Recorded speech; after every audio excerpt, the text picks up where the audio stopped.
finalerako txartela eskuratu du. Eta azken zearekin goaz.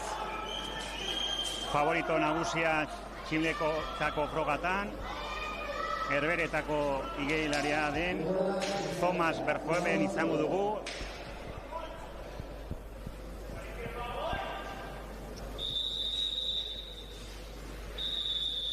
Eta hemen hasiko gea igeilariak zein formakin etorri diren ikusten.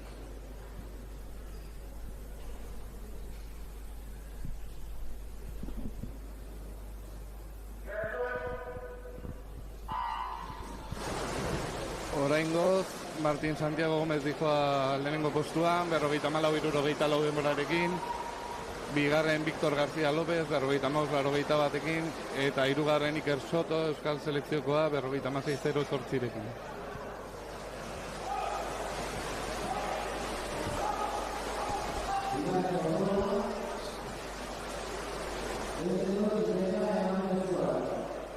Serie honetan, Thomas Verhoeven dijo hirugarren kalean, igarilari hau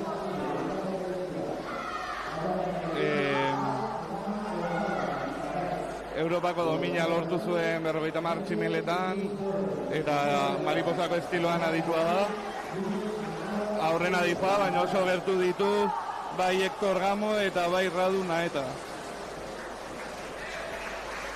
Amaiera polita izan da.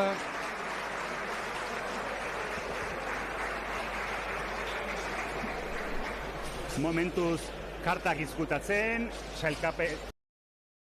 finalerako sailkapena lortzeko